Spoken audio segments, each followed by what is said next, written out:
than Outlook. There is no doubt I Google can't is better than Outlook. I can't use Gmail. Just Gmail itself is frustrating because Gmail's like, You're you don't. How can you not use? It's the easiest to use mail platform there is. Okay. No. It is. Outlook. It's hot. Like Outlook is so dumbed down. It's like, hey, we're not going to filter anything out. Never mind. There you go. It's all there. It's dumbed down. It all makes sense now. Yeah. Well, yeah, exactly. Like I want all my emails. I don't want Hotmail or Outlook or whatever deciding for me what I'm going to see and what I'm not going to see. And hey, we've decided this should go in the promotions tab.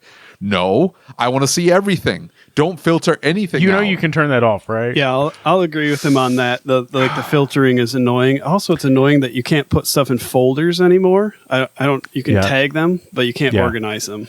Yeah. It takes that's right there. That you can forget Gmail. Gmail can go to hell now. I need my folders. All right, so I'm going to tell you all this little story.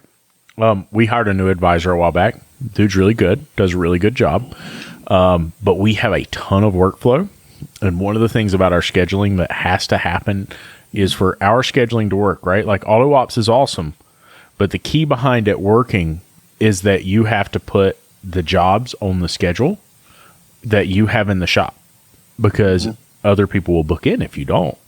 And so how do you not have that section blocked though? So we typically do. We take those jobs and we put them back on the schedule to plan for it. Like, hey, these parts are supposed to be here, so here's the day that it's coming in. But the problem is that it's set up by the number of appointments. It's not set up by, so like if I have a job that's an 8-hour job, if I just put one appointment on for 8 hours, it doesn't block the other 2 appointment slots for that technician off, right? And so it takes a little bit of finagling to get it right. And I'm talking to Steven about how do we fix that and how do we get it to recognize that. But anyway, they ended up with like 74 vehicles here. And hold on. Time out. Nobody can schedule anything past like 9:30 at my shop. I understand that. Okay, then. But I have 3 jobs per technician, goofball, right? Each technician gets 3 jobs. Okay. If they have a 12-hour job for the day, and then they get 3 jobs or 2 jobs on top of it, they don't get the 12-hour job done. And you do that for a week in a row, guess what? There's cars piled up in places there shouldn't be cars. Yeah, but not every car is going to be 12 hours. So that should get made up by lower hour jobs. Unfortunately, my service advisor is very, very good, and they all just keep turning into 12-hour jobs, and there's nothing we can do about it. That's not a bad thing. Right, like the open jobs tab in Shop-Ware just keeps getting bigger and bigger. They need to put flashing red letters around it. It's not a scheduler problem. It's the way you've got the scheduler structured. So you should have an hour, 2-hour block in the morning open every morning for inspections because they still have to get done, the inspections. Mm-hmm. I get that the guy's on a 12-hour job, but then that becomes a 2-day, 6-hour block where you've got 6 hours blocked on Monday, 6 hours blocked on Tuesday for them the rest of the day. You're encompassing the problem. You're not listening to what I'm saying. No, it doesn't make any sense what you're saying at all. I'm not even going to try and explain it. I will just show it to you so you can understand. I know you're a visual learner, David. Poor guy. I don't even know what to say about it. But either way, they've got way too much work. And I come in yesterday, and it's the very end of the day because we're getting ready to go to Ratchet and Wrench. I come in at the end of the day. They had written one estimate all day because the phones have rang and clients have come in all day. And so they're just freaking out. And the new service advisor looks at me. He says, I've realized we've made a really bad mistake. And I said, what? He said, you know how you're going out of town tomorrow? I gave you the wrong dates. I'm going out of town too. So now I'm leaving my shop to just like sit here and burn. My staff's going to hate me when I get back. They really are. David, this might be your fault. I didn't tell you to open that giant ass shop. I didn't tell you to hire all those extra people. As a matter of fact, you told me not to do any of those things. So. You would have been in a little rinky-dink shop and everything would have been fine. I wouldn't have any money, but... You still don't have any money. You just got bigger bills. The guy that asked the other day, he's like, hey, I'm getting ready to build a shop. I'm like, just don't. Why would you do that? I never understood why David was like that. Now I get it. I completely get it. Dan, hey, Jake. How's it going? How you fellas doing today? Dan, introduce yourself, buddy. Yeah, so my name is Dan Vasquez, and I have a 6-bay shop in Rockland, California, which is a suburb of Sacramento, up north. Nice. We are a Euro specialty shop, so we work on BMW, Mini Cooper, Mercedes, Volkswagen, and Audi.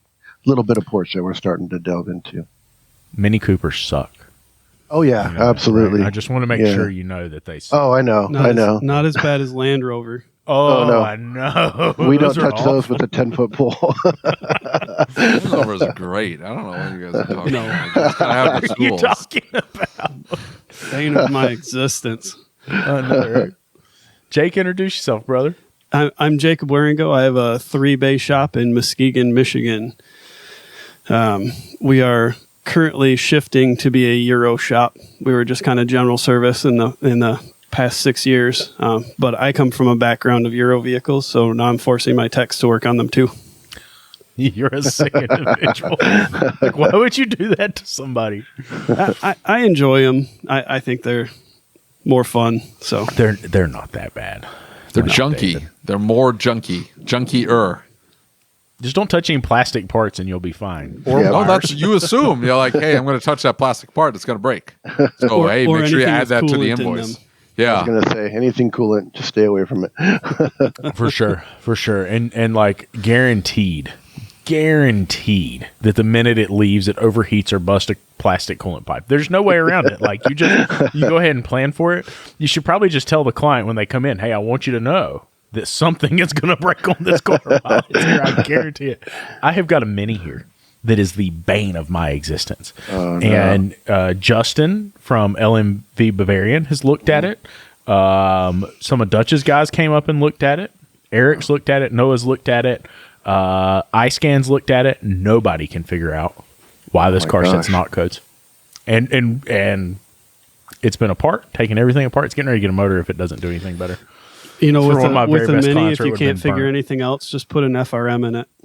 Hey, that might work. That might be what's going on. All right, so we're here today to talk about Shop-Ware. And No, we're not. We're not talking about Shop-Ware. We're going to solve this scheduling problem that you've got going on here. I don't because you can't articulate your actual problem, because I don't think you have a problem, or you've got a settings problem in your scheduler.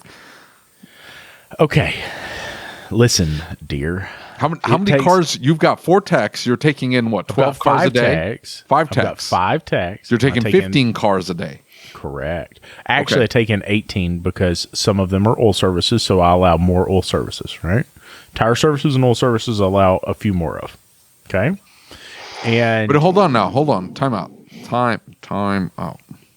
How do you know it's just going to be an oil service or because a it's tire distinguished service? if they select oil services, I have it set up to where it allows more oil services than regular services. There's a What setting for car that. comes in and it's just an oil service unless you've got a quick lube Honey, lane? Listen, dear. You don't understand this because I figured this out the hard way, okay? Mike Allen and everybody else said, oh, one day you're going to figure it out why we do these things that I always thought were sketchy and sleazy, and you took all these jobs on. It's because it takes a lot more cars to pay for 10 bays worth of shop. That's fine. But the problem is you're scheduling an additional 3 cars with the assumption that nothing is going to be sold. How is that paying for anything? It's not that. It's that my GS Tech goes through more cars than the other guys. If you book 2023 model cars that are just getting an oil service, they don't get as much. But I have to have. But how the are you partic- can you distinguish Yes. in the scheduler Yes, and you say, can. hey, if it's a 22 or 23 and Not newer? necessarily, no. But I'm just Exactly. saying, like, the majority of those things, and I've got a service advisor who's paying attention to it and scheduling it in that way. But the reality is I have to have more of those light services that turn into bigger jobs. It can't just be that because his hour per RO is much lower than everybody else's. So by default, it means that he's doing more work faster, right? Or not necessarily more work, but he's doing more jobs faster than the other guys. I have to give him more work or he runs out. I've been through this. Okay, I get that. That makes perfect sense. But then you don't want to then schedule 3 cars per tech. It's now more than that. You're scheduling 5 cars per tech, almost 5 cars per tech. 3 cars per tech, 5 cars for your GS. Okay. But that still doesn't explain why you have to, like, why you get backed up with extra cars coming in, because if it's a consistent 18 cars, every day 18 cars are going to pile in. Right? Not necessarily, because if you put a job on the Shop-Ware scheduler, it carries over into AutoOps, and AutoOps won't let it overbook. The problem is that AutoOps is set up by number, not by hours. It can't see the hours in Shop-Ware. So when they get online and they book themselves, if we've not done a good job of putting in a number of jobs, so what the solution we found is, let's say Bob Smith is in the shop and he wants to book an appointment for Monday morning, but I know I have a 12-hour job on that technician. I have to go in and put 3 appointments for that 12-hour job to keep AutoOps from booking those 3 slots. If it's Deckert, the GS, and he says, hey, I've got 5 appointments, but I've got 1 job that's going to take him all day to do, I have to put in 5 slots for him. Or you're blocking. I guess that's my question, is why are you blocking off? You still want those cars to come in. If we were moving through the work faster, or if we could handle the workload that we had, yes. But the problem is the job count continues to go up. So that 12-hour job is not getting it done in 12 hours then? Correct. Yes, you're right. And you're trying to then manipulate the schedule to slow that down? We're trying to manipulate the schedule once we realize what happened to fix and clean up the mess is what we're trying to do. And so that's what I'm working through right now. Don't nod your head, Dan. You have no idea what the hell he's saying. You're like, this doesn't make any sense. Okay. All right. I'll tell you what, David. You come run my shop for a week. Run the shop, David. You just come run the shop.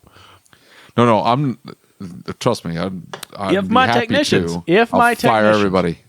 If my technicians, and then I'll leave. A couple in particular, if they would go through the work in the time allotted, now that it's got before anybody sends me mean messages and says, I can't believe that you talked about your technicians on a national broadcast like that.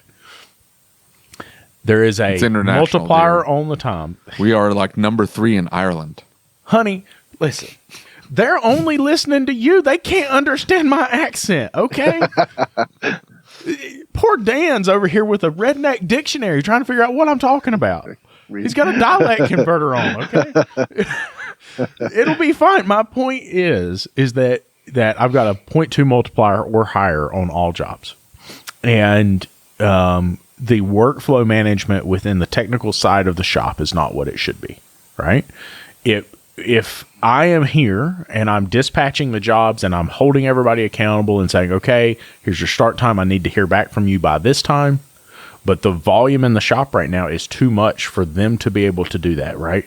Until the new manager starts, until I get somebody else on the front counter with Justin, it's just too much work. There's too many cars going in and out between telephone calls, between loaners, between estimates. Everything there is to do is more than what they can keep up with to manage the schedule.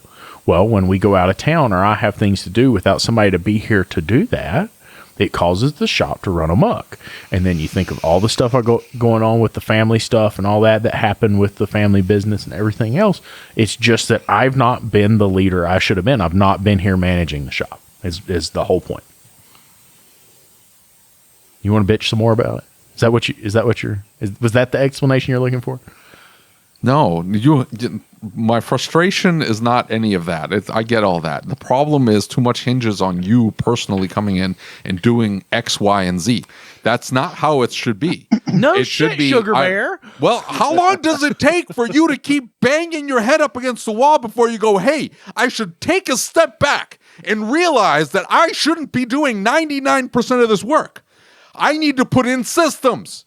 What's the system? You don't give me a system back. You give me I haven't done the work. I get that. You shouldn't be doing any of the work.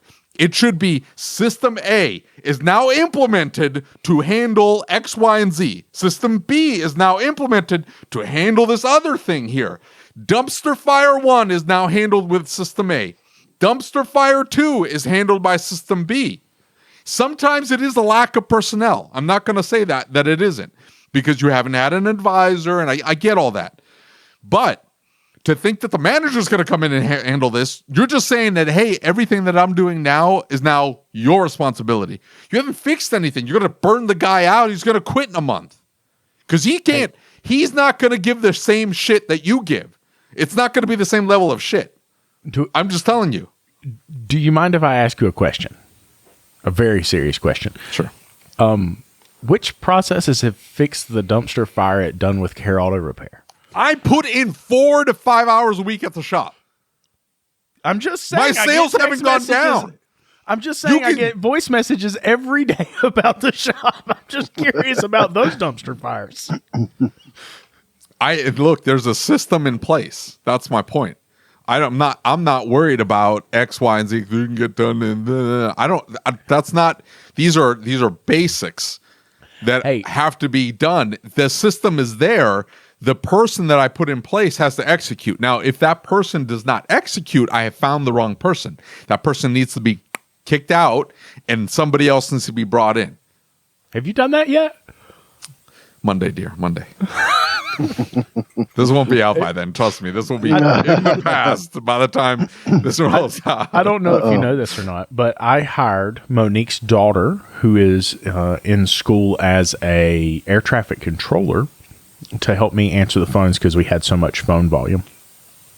And Monique calls me and she's like, "What the hell are you doing with Shop-Ware? This is a mess." I'm like, I thought I was doing it the way you said to. No. Whoops. What did you do? I'm just making a mess of things, David. You know that. That's just what I do. I might as well have a job that says mess maker, right? I am clearly the definition of seagull manager. I come in and make a giant ass mess, shit everywhere, and leave. Okay? I do take That's how I do it. Yeah, see? How many techs do you have, Jake? 3. You have 3 techs? Yep. How many do you have, Dan? I have 4. Yeah. See? Yeah, I there is no doubt I'm a mess. I barely know what I'm doing, David. You know that. I don't. So do you guys take in a consistent car count if the volume's there? Like we have days. I think I had 1 appointment yesterday. Isn't that great? Yeah, and I have 1 today. Oh no, we have 2 today. 2 today. So I better sell a lot of those cars, or we're going to run out of work really fast, and then we're not going to have any money. So that's a problem. But assuming that the call volume is there, do you guys just maintain? We take in X amount of cars every single day, no matter what, come hell or high water. Take the car in. That's what we do. We bring in a certain amount each day, and then we taper it off towards the end of the week so that we can catch up towards the end of the week.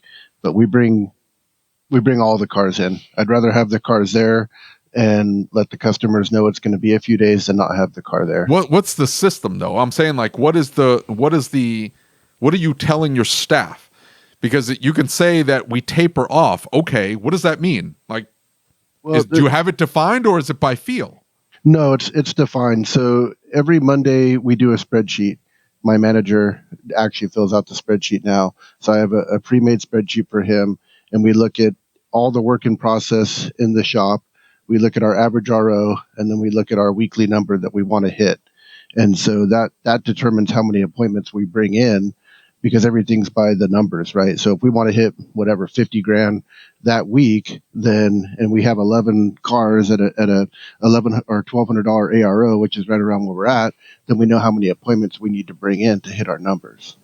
Does that make sense? What if the call volume exceeds that number? So let's say, hey, I'm going to get in 25 cars in this week. Mm-hmm. Or it's probably more. Like let's say 50 cars this week. I'm going to get in 50 cars this week because that'll allow me to hit the number.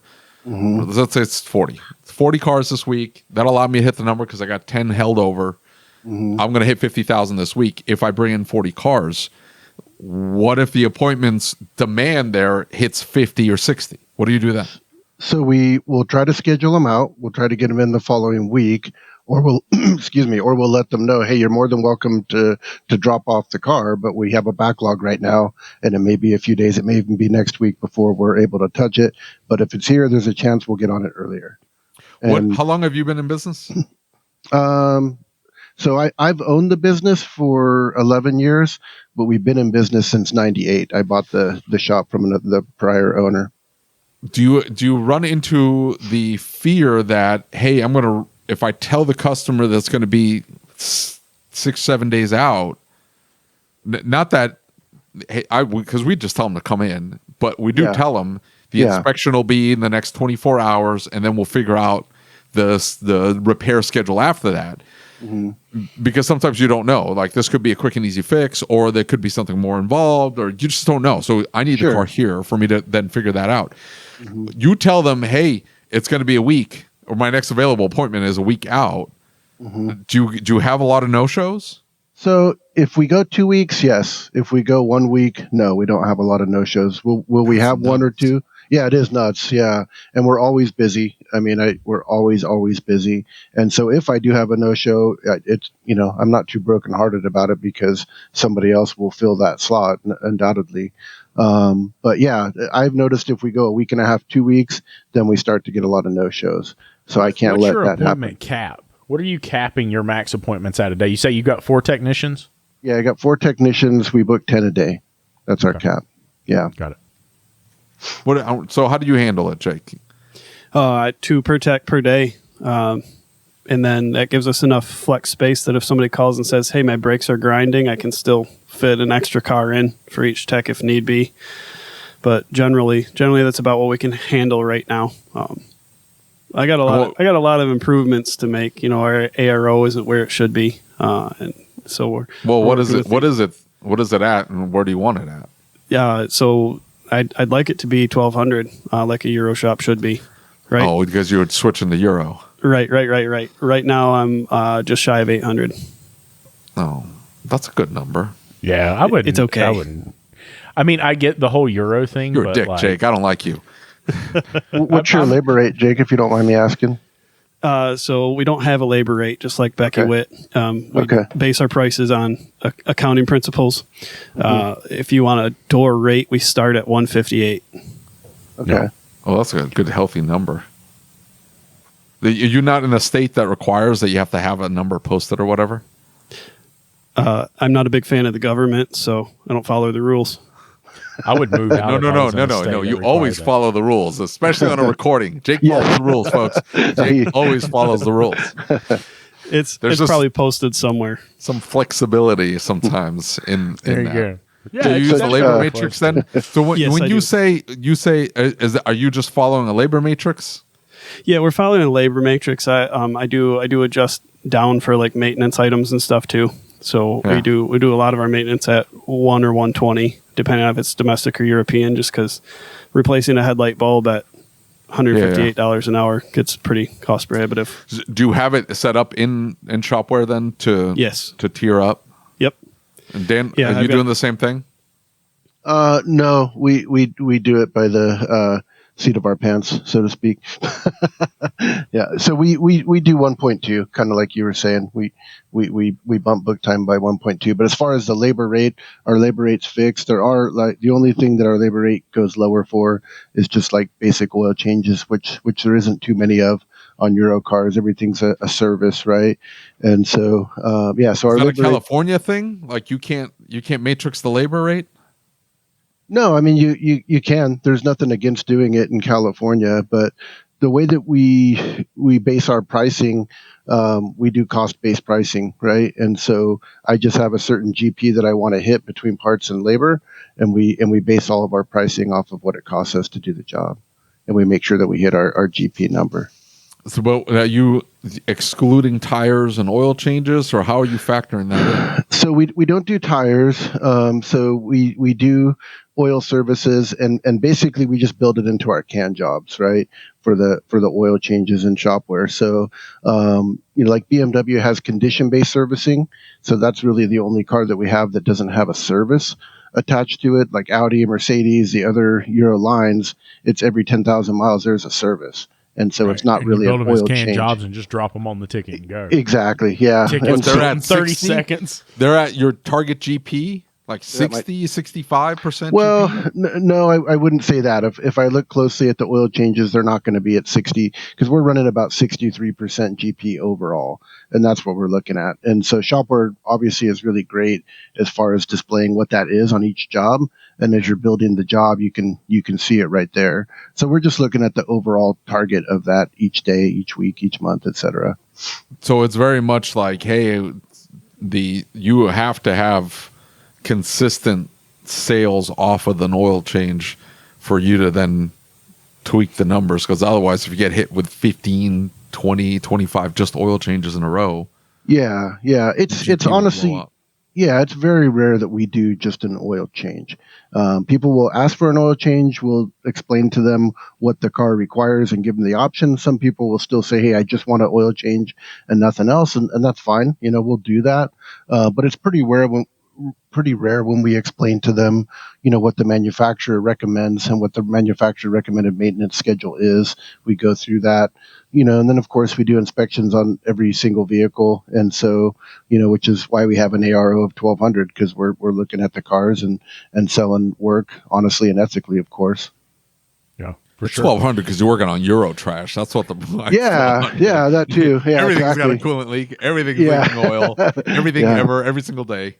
God bless America. Do you have enough cars, Jake? Do you have enough Euro trash floating around there in the middle of nowhere, Michigan? I have no idea where you are in Michigan. He works on Harley Davidsons too, so it works out. Tractors. We got enough population. The county population is like 175,000. So even if a small percentage of that's European, I got enough to draw from. There are not a lot of Euro shops in where'd you say, Sheboygan? Muskegon. I'm the only one. Are you serious? Yep. I quit, Lucas. I quit.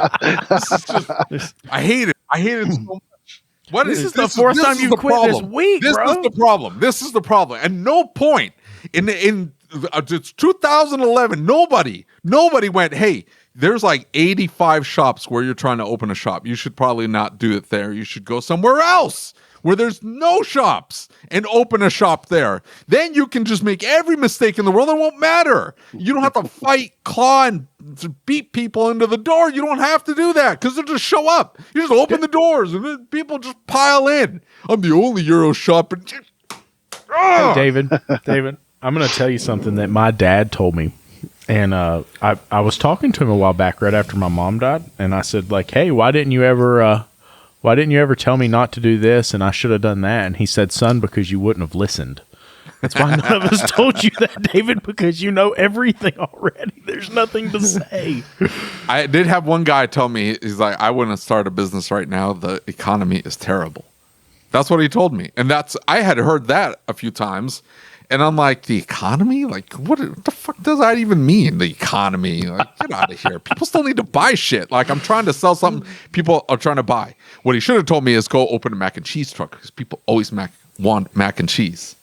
That would have been preferable. But the ARO is pretty low on mac and cheese, bro. You're going to have to sell a lot of mac and cheese. I'm okay with that.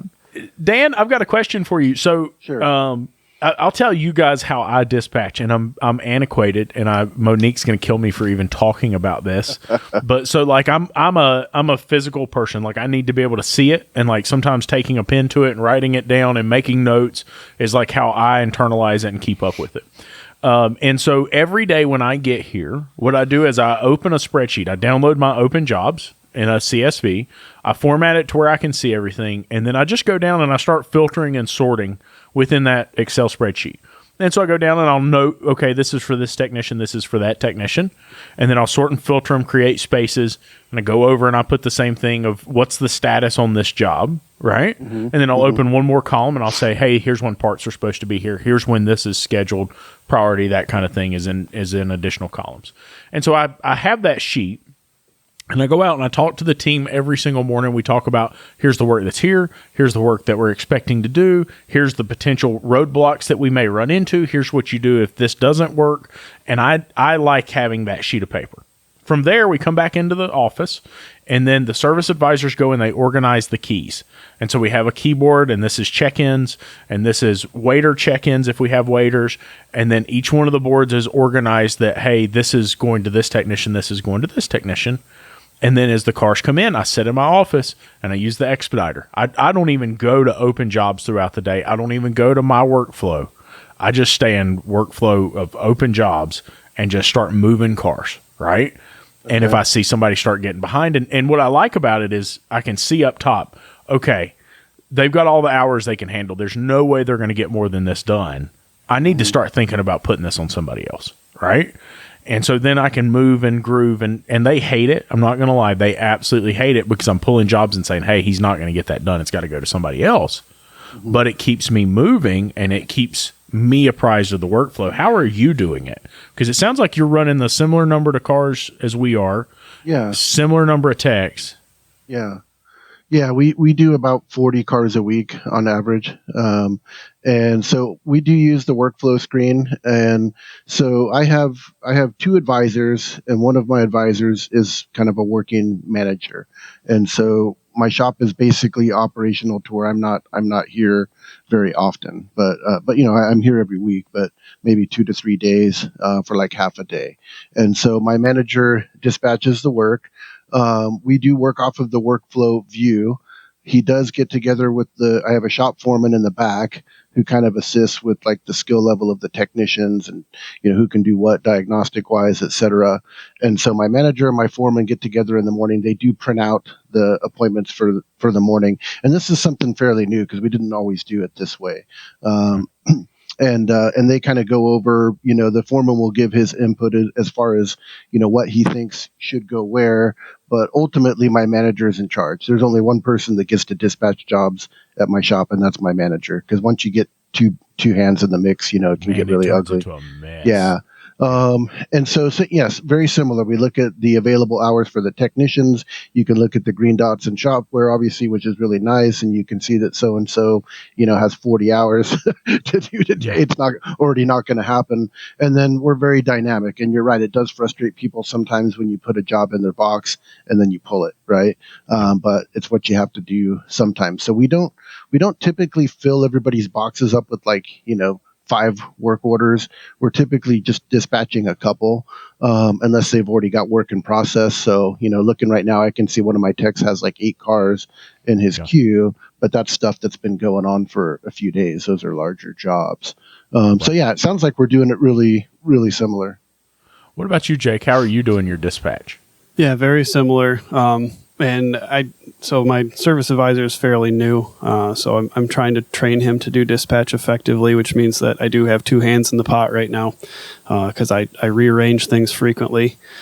But I do try to use the workflow screen to manage that and make sure that each guy's bucket is filled, or at least they have 2 cars in there, one that they're working on and one that's next, so they never have to come into the office and say, "Hey, what do I do now?" Yeah. For sure. And that's a huge one for me, is because if I can keep them working, and a lot of that comes down to the notes in the repair order, especially in the wrench notes, is specifics of what I want you to do, or when you transfer it. I've gotten to the point that I'll transfer it and just tell them, hey, go back and look at the notes. I wish one thing that I'm going to make a formal request for without sending it to support or making it here is I wish that when you transferred, you could adjust where it was in the queue. Right? So a drop down box that said 1, 2, 3, or 4, because if that message could stay up when they opened it and they could see where it was in the queue, because now they get to see that message and it says, hey, Bob, I want you to do this, this, this, and this, and then transfer it to, or do this. Right. And so the less verbal communication we can have, the better. I think it works for sure. David, what are you doing? How do you dispatch? What are you talking about? You can reorder the cart in their queue. You can reorder. Is that what you're talking about? Yeah, I know you can. I'm saying that if I transfer it, so in other words, if I transfer it and move it, it takes the dialogue out. In other words, if I transfer it to them and then I go to workflow and I move it, when they open it, it doesn't show them the workflow dialogue box. Right? It takes the dialogue box away. So you're talking about the message. If you send it and you type in a message, that message they have to go to log and look for the message in the log. Yeah. Yeah, that's frustrating. Yeah, we don't use that just for that reason, because it disappears. Yeah, so who uses that? Yeah, I'd never noticed that problem before. It's actually pretty nice. And if you can why though? them, what is it you're trying to do with that? Well, for instance, specific messaging. I've got some jobs. a job will come in and it'll go to Eric for some type of testing, or a larger repair will go to one of the technicians. And then it's got an oil service or it's got something small that the GS can pick up and take and run with, right? Okay. Now, I want to make sure I'm giving them opportunity to expand, so I constantly push the GS further and further to do more jobs a little bit outside their comfort zone at a time, get them a little bit of experience.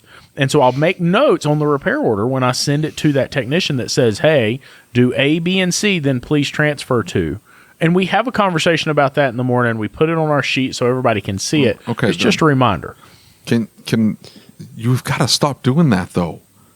Why? I cannot stress this enough. Like, you're frustrating me. You see the vein? The vein's coming out. No further than your thyroid. Thyroid doesn't even work, so it is what it is. You can't look. It has to be the rule then.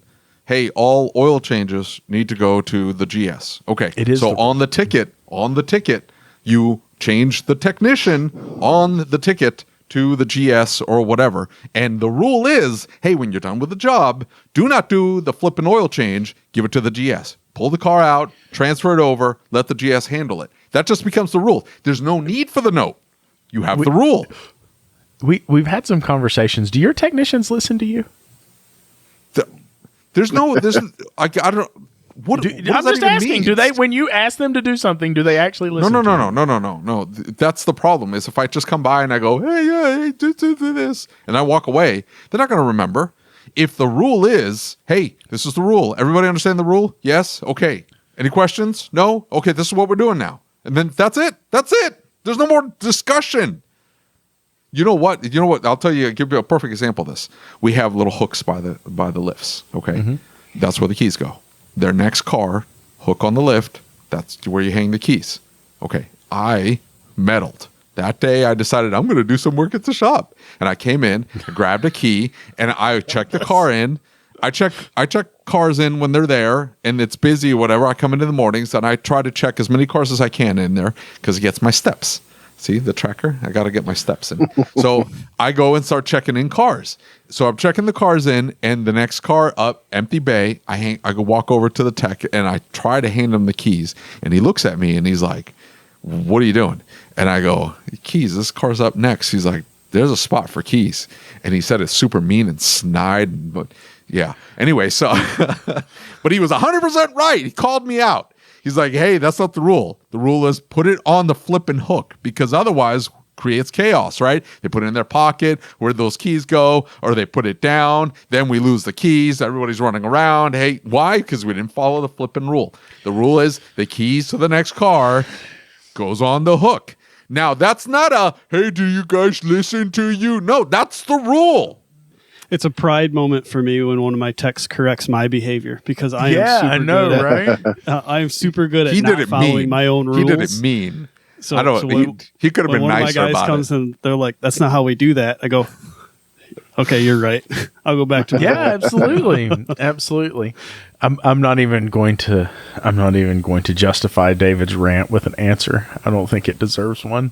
But what are you talking about? What are you talking about? You're assuming how my shop works, but you're not like here. Look, I'm assuming nothing. I'm going off of the words that are coming out of your mouth. If you that's have a mistake to have in the first right. If you have to have a note attached because the rule isn't being followed, there's no rule. There doesn't have to be a note. I was using that as an example. I put specifics about something in that note so they can see it. I was just using it as an example, David. There shouldn't be specifics. What are you creating specifics for? Maybe it's that a client needs it back by a certain time. Maybe it's that there's a do out button. There's a do out spot. You really think that do out? Nobody 5 o'clock today. It's reinforcement, David. That's all it is. It's just sending a message so they can use the tools. Use the tools that are in there. Hey, everybody, we pay attention to the do out, because that's what we're going to be putting out, because we got to make sure we're watching that. Does everybody understand? Yes. Okay. And then you just reinforce, and then that just becomes what you do. There's no need for individualized notes. There's no need for it. Is that what you do? The do out thing? Yeah. No, they get the car when they get the car.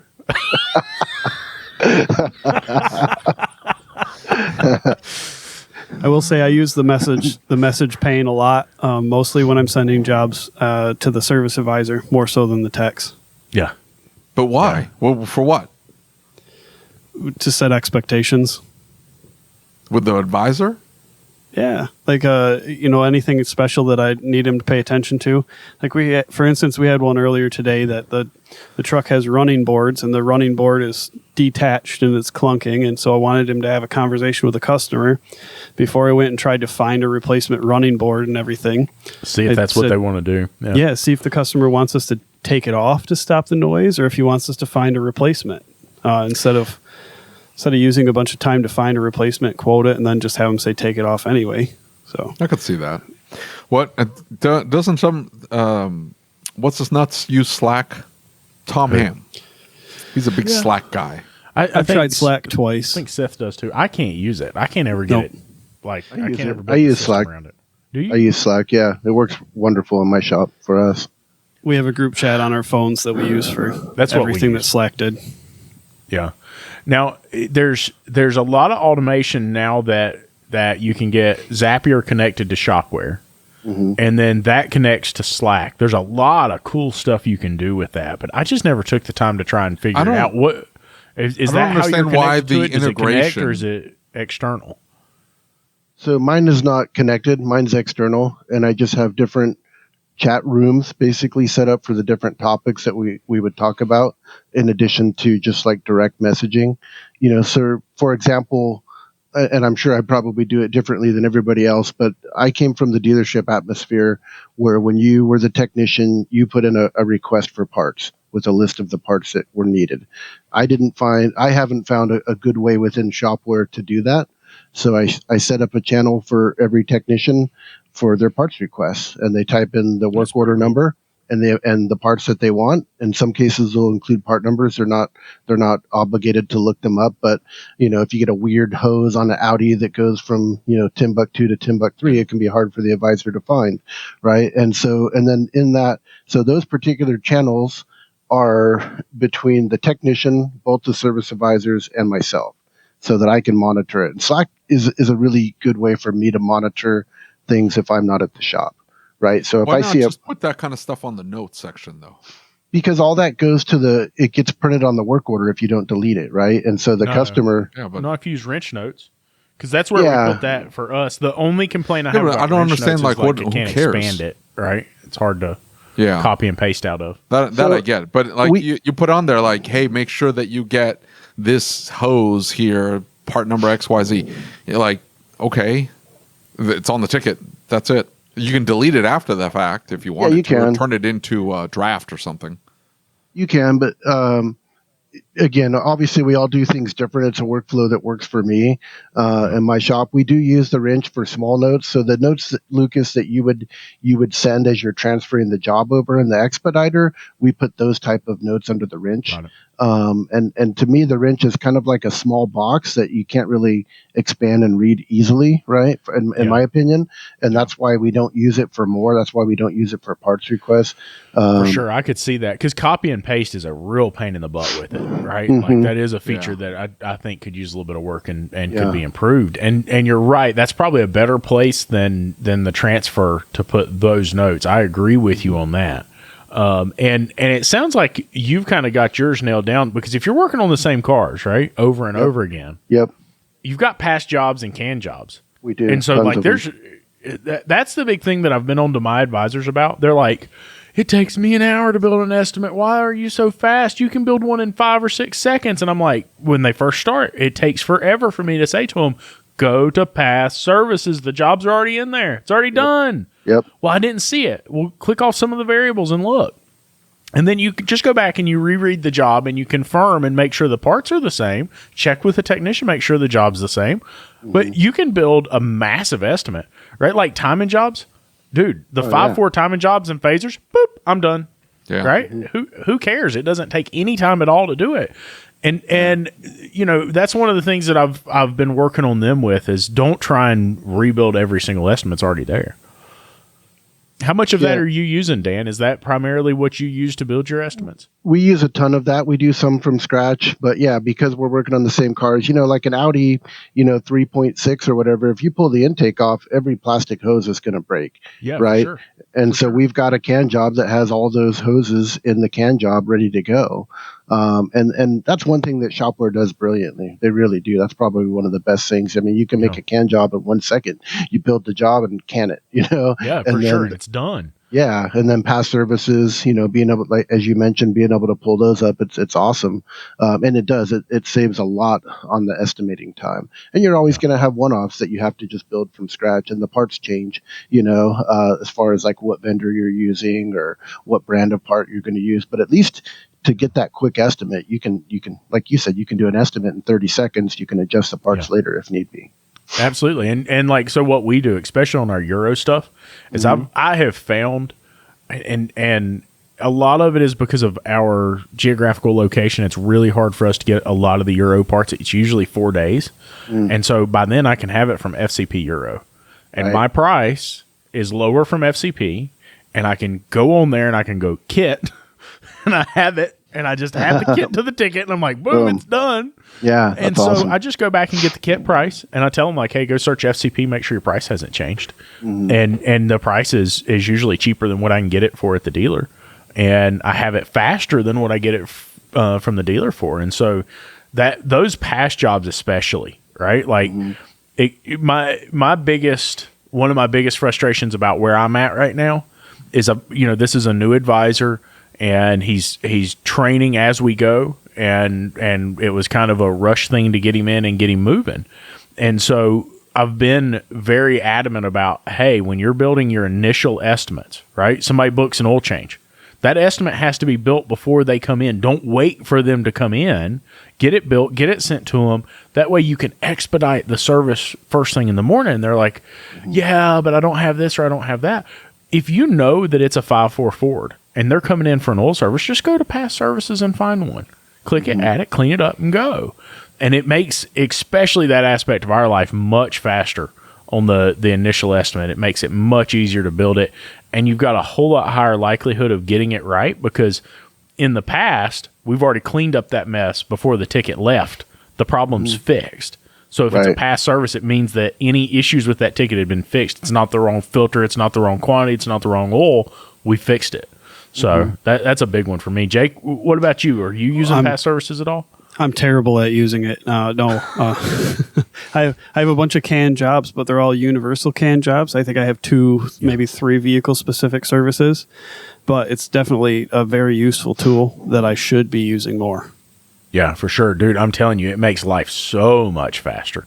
Yeah. Right? Because, like, there's just a quarter of the time spent, if you'll use it, there's a quarter of the time spent making estimates because it's right there. It's already done. Yep. That's huge for me. I have the same one as Dan, the Audi, with all the coolant hoses and everything when the supercharger has to come off too. Like it takes you an hour to build that estimate alone with all the little parts, but you just click it and copy it over. And there might be a couple variables I have to change, but it definitely expedites the process there. Yeah, for sure. I agree with you. 100%. One thing too in California is we're not allowed to charge shop supplies. So we can't just charge a percentage for shop supplies. So the can jobs help a lot, So we've got parts cleaner built into all of our oil leak repairs, oil filter housing gaskets that we do, 10 a week of, every little bit and piece is built into that can job so that we don't forget, bolts that need to get replaced on our brake jobs, the rotor securing bolts. So one thing that we do is we look at the repair instructions for the job. And if it tells you if you're doing an oil pan gasket to replace the bolt for the steering coupler, I mean, that's on my can job. The manufacturer recommends replacing it. If that thing shears off and a customer gets in an accident, it's on me. It's your fault. Yeah. So, so that's it. That's another thing that the can job really helps us out with is collecting what we need to collect as far as shop supplies go. Definitely. And like torque to yield stuff is a big one for me. Because especially in Euro lines, just about everything I'm taking off right now is torque to yield faster. And if we're building them once, because that's really what takes the time in the estimating, right? Yep. And I open Repair Link and I go through and I pick the bolts out. You can't really distinguish what's torque to yield and what's not. And you can read the service information, and sometimes it doesn't even have the correct information about torque to yield. Call the dealer up, and you build that estimate, and they say, oh, you got to have all these fasteners, they're all torque to yield. Well, guess what? Now I just have to do it one time. Because if I go line by line, and why they can't use the same part number for the same size fastener that goes in the same place, I don't know, but stupid. David, do you think that's stupid? Everything's stupid. Stupid cars. That's the exact answer I was looking for. I don't know. I only use past jobs. That's just fine. I will find, even if it's close enough. They're both Dodges. Let's go with it. Click. Go. Done. Engine replacement. Yeah, oh, man, that 5.9 link Click. is not going to fit in that. We'll figure it out. It'll be fine. Yeah. As long as the dollar amount's higher. It's like, hey, I did approved screw at one up. 12,000. It's fine. I did screw one up a couple weeks ago that I used a past service on, for an axle replacement on like a Dodge Avenger or something. And I copied it over, and we sold it and installed the axle. And when the tech was driving out of the parking lot, the axle fell out because we installed a all-wheel drive axle in a front-wheel drive car. Well, that was the wrong part. I got to watch that a little bit better. Hey, I tell my guys, like, hey, you got to verify parts. Yeah. Because they know to check now. They like, hey, you built this estimate. Are we good on the parts or No, you're not. Don't Yeah, you better double check them just And to the make axle sure. was close enough. It was like an inch and a half different, but it was Yeah. enough. It was enough for the whole thing to come apart. I learned I'm a not lesson. even going to make a comment on the inch and a half difference. I mean, an inch and a half is a lot, It's a lot. Yeah, you're right. You're right. Inch and a half is plenty. Is plenty. Okay, it is sufficient to get the job done. Let me tell you. We're not talking about an inch and a half. We're talking about an inch and a half more, David. Whoa! Oh, man. You ever have the feeling that Monique's going to kill us for one of these episodes? Yeah, she gave us a she list of actually topics, listens to and I'm not these. sure we did all of them, but She actually listens. That's the problem.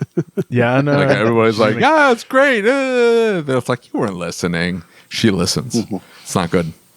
Yeah, it's kind of like your snafu yesterday with the guest that didn't want the episode released. Yeah, we had a guy pull an episode. What? I've never had that happen before. Oh my The gosh. first time ever. They changed I their didn't- mind. They listened and they decided that we looked like No. idiots, not them. So it's okay.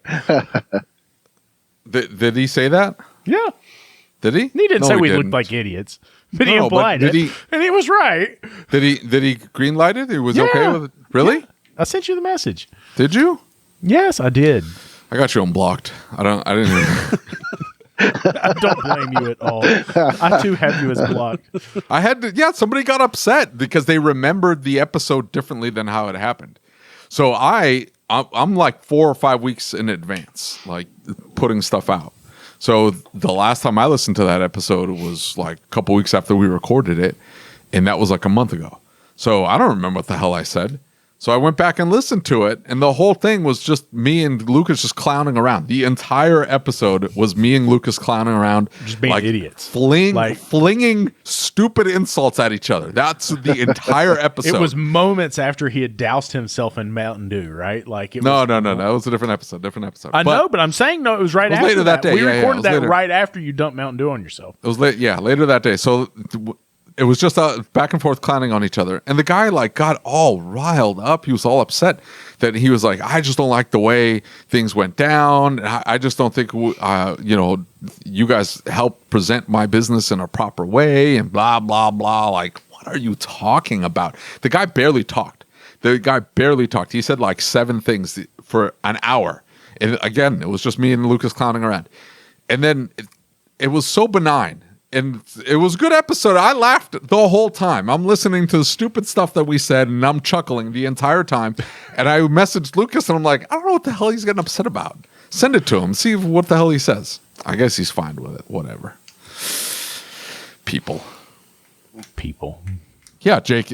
So don't in 2 weeks go, hey, I don't like the way that episode came out, Jake. No, listen, no, this is- Jake, no. Jake knew what he was in for. Jake's parents even know what he was in for, okay? Yeah, that's true. I know his parents. Did you know that, David? Did you know I know Jake's parents? Really? Yeah, they came to the shop and hung out with me. That's so Super weird. cool people. All the way from Michigan. Yeah, it was awesome. We had a really good time. We got to take Really? pictures in the shop. It was really cool. I dip out. So Monique shows up at my shop this one time. She shows up, and I just dipped. Like, I didn't know she was coming, but I knew He's a people were liar. coming. I called him and told him. No. Well, yeah, I get that, but like, I'm not gonna wait around.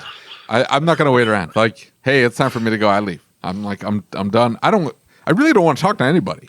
I don't want to talk to Monique's very nice. I like talking to her. She's very, but at the same time, if I don't have to, I don't.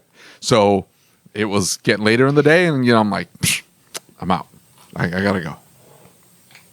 I don't like people visiting. Such I don't a like bastard. visitors. You don't like people, period, David. She left. Like, you know what the insult really was? She brought me a shirt, which was very nice, but it was a large. Have you ever seen me? I don't wear large. Like, what is that going to fit around? And that was in the 4X days, right? Yeah. Now 3X would have been appropriate. She brought me a 3X. I would have been like, oh, okay, she You understands. can fit in a large now. No, It's a little bit of a belly shirt, but it's okay. Hey, My left I tell you thigh what, if this is what video fit in there. gets 100 likes, we'll get David in a Shop-Ware belly shirt, and we will post pictures all over the internet. I will Sound wear good? a. Can I we will do it wear for a the ASOG Shop-Ware dinner? large size. Yes. Not Yes. to Love anything. I will temporarily put on a large Shop-Ware shirt and see how it Will you fits. tie one of those little knots in it? Like in the,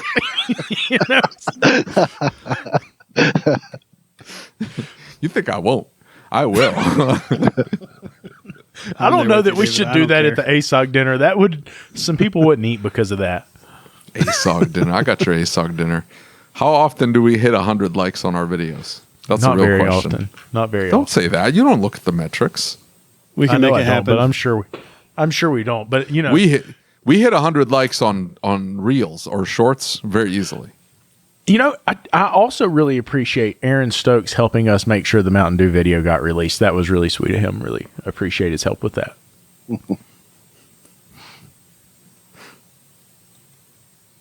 What are you looking at, David? I was looking for the metrics. Yeah, 100's going to be a pull. Yeah, see what I'm saying? You're had- safe, Make it David. You have happen. We had nothing to one worry about. video. We did it one video. It's got 7,500 views, which is I was good. trying to be nice to you, man. I We was had trying to make sure you didn't have to wear a shirt. Oh, that's or a belly comments. We hit 100 likes pretty consistently. That had 183 likes, 20, 20, 20, 28, 103. 30. So, yeah, we'll hit 103 We'll see. likes. Shirt. We'll see. Okay. All right. As long as you're down with it. I'm down. All right. You going to wear one Y'all with heard me? it. We're going to hold him accountable. No, I'm not wearing one with you. I'm going to offend people. All right. All right.